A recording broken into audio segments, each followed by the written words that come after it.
6 Focke-Wulf Fw-190s have formed a perfect, disciplined circle of death around the lone American fighter. They are sharks, and the blood is in the water. The P-51 Mustang is trailing a thin line of hydraulic fluid, its guns are silent, and its pilot is utterly, completely alone. This is not combat. This is an execution. 24,000 feet above Aachen, Germany. The 7th of October, 1944. 14:30 hours, local time. The sky is a brilliant, cloudless blue. Inside the cockpit of his P-51D Mustang, First Lieutenant Urban Ben Drew is a man who has run out of options. His ammunition counters read 0. His fuel gauge is trending towards empty. And the 6 elite German fighters are now beginning their orchestrated attack. The first pair breaks from the circle, diving in for the kill. They are flying with the cold confidence of men who have done this 100 times before. The American is trapped. He cannot run. He cannot hide, and he cannot fight. Lieutenant Drew watches them come. Then he does the one thing they do not expect. He does not brake, he does not dive. He pushes his throttle forward, lowers the nose of his Mustang, and flies directly at them, a head-on pass with empty guns. It is a gesture of pure, suicidal defiance. The German pilots, seconds from firing, are stunned. The attack falters. The script of aerial combat has just been shredded. These stories of impossible choices and the sheer, calculated audacity required to survive them are a vital part of our history. If you agree, please consider liking this video and subscribing to the channel. Your support allows us to continue this mission. I also want to hear from you. Whether you're an aviator, a veteran, or a student of history, let us know in the comments where you're watching from. This is a community, and your voice matters. By the autumn of 1944, the air war over Europe has become a contest of sheer industrial scale and human endurance.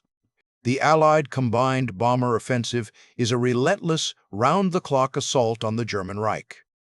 The goal is the complete destruction of Germany's ability to produce fuel, aircraft, and munitions. The cost is astronomical.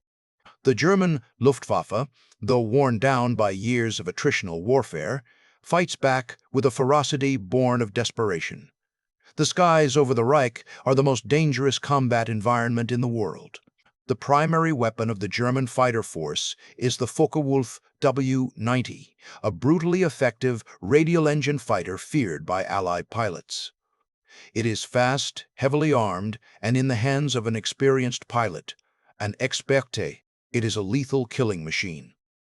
The Luftwaffe's strategy is simple: attack the bombers.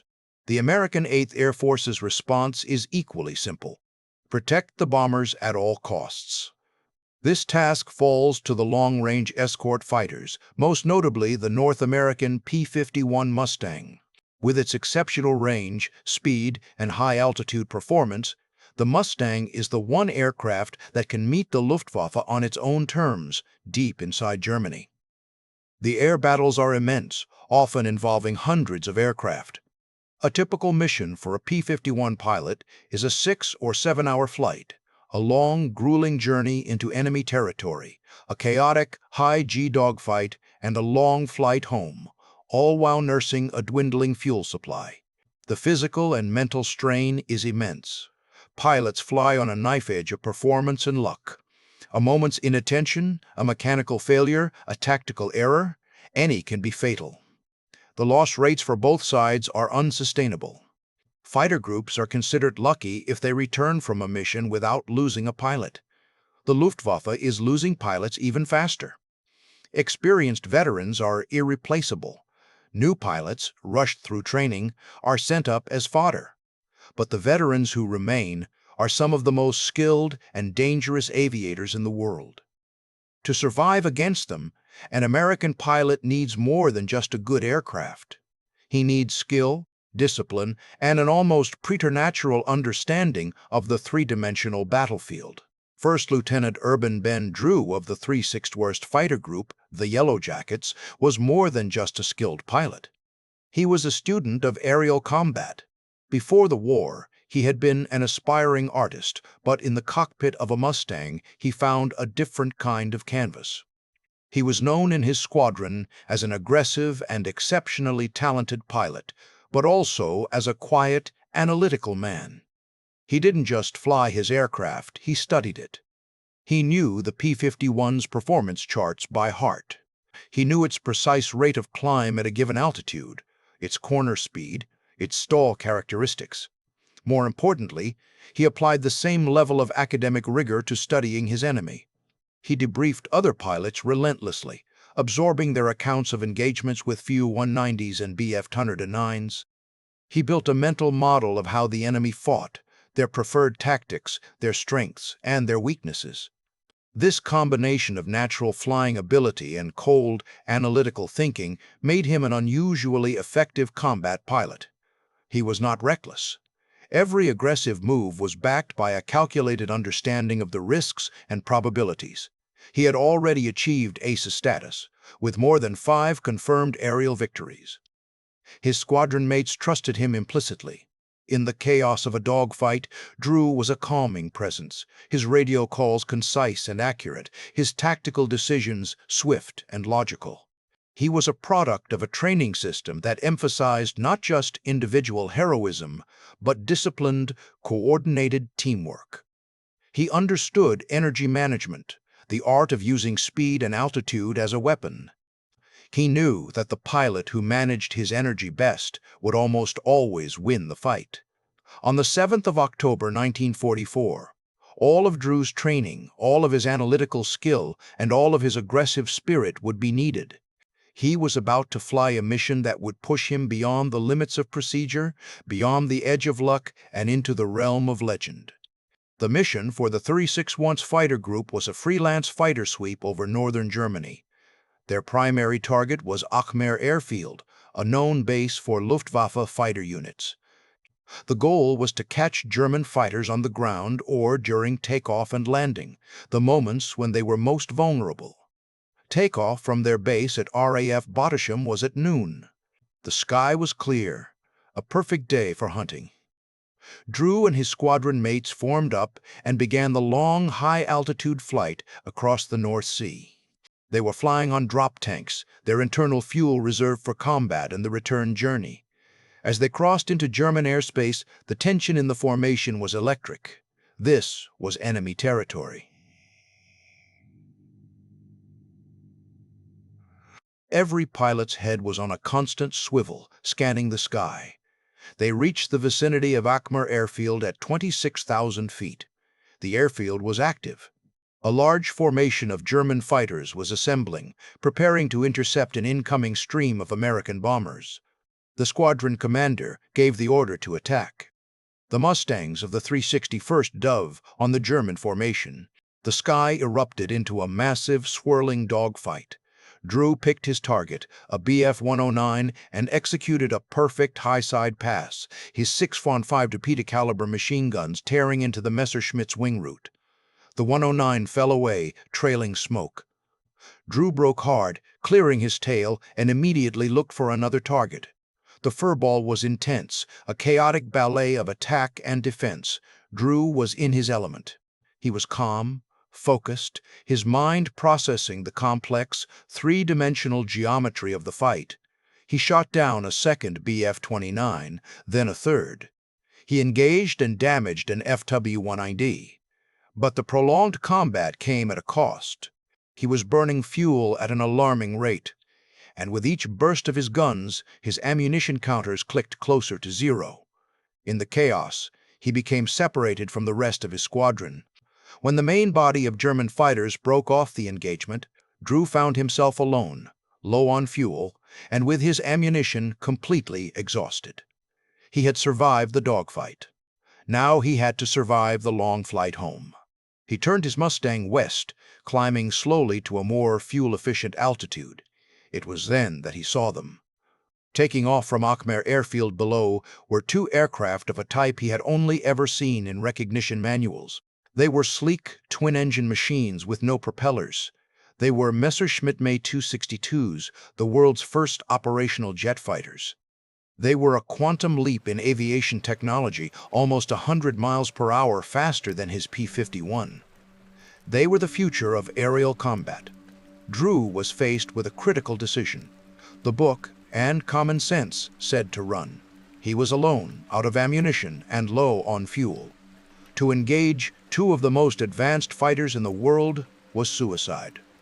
But Drew, the analyst, saw not just a threat, but an opportunity.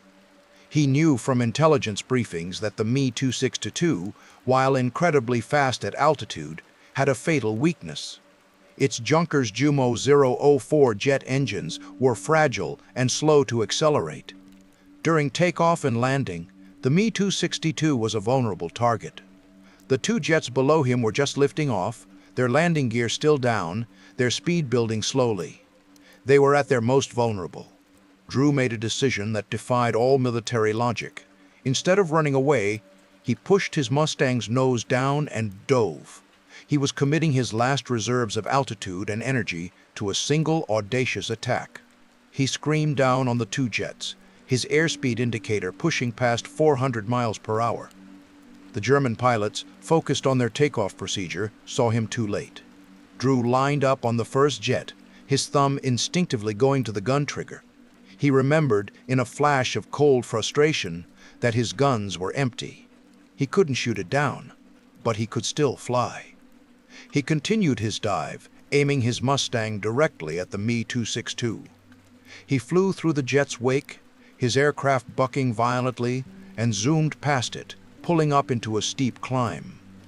The German pilot, startled by the high-speed pass of an American fighter appearing from nowhere, reacted instinctively.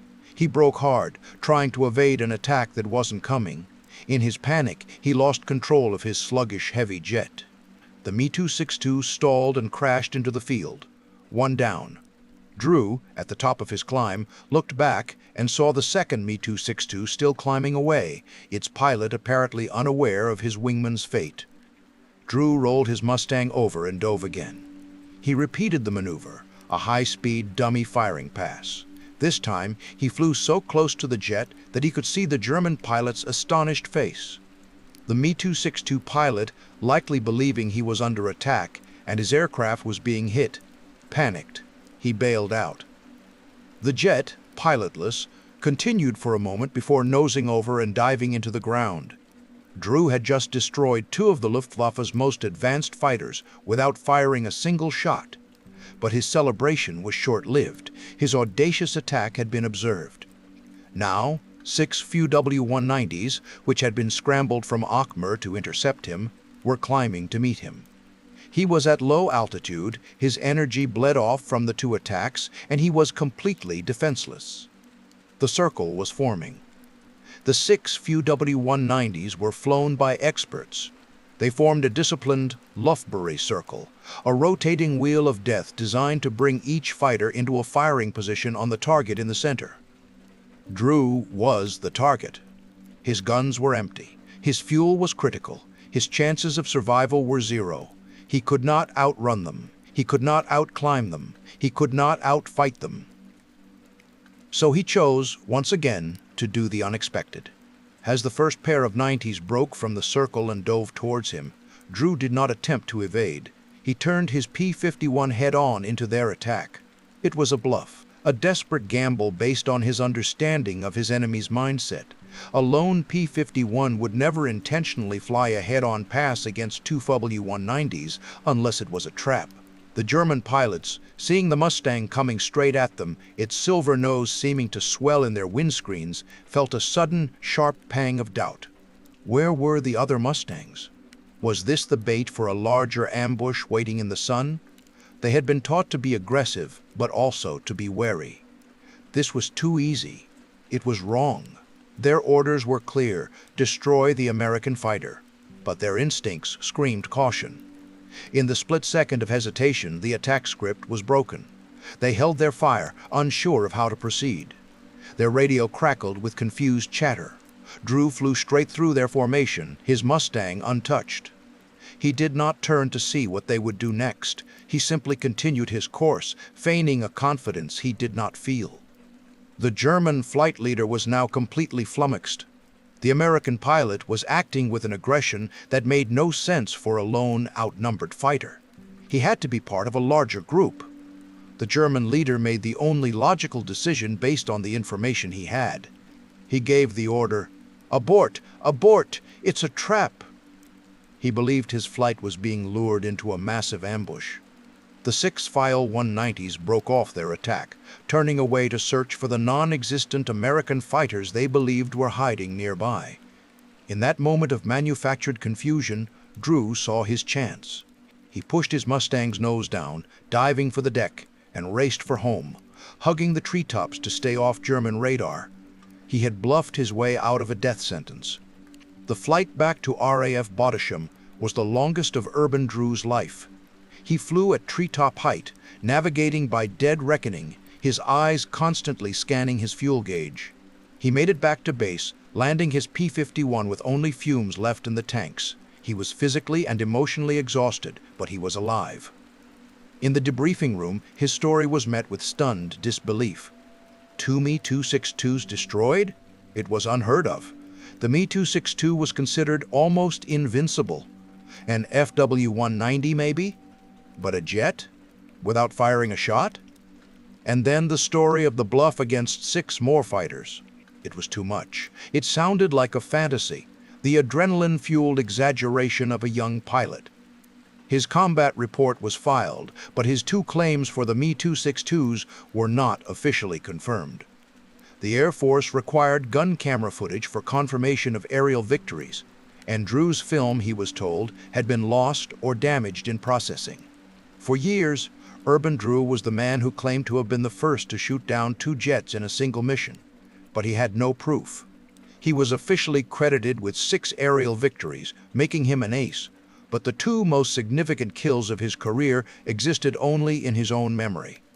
The squadron knew the story. They believed him, but officially, it was a legend. The verification, when it came, was from an unimpeachable source: the enemy.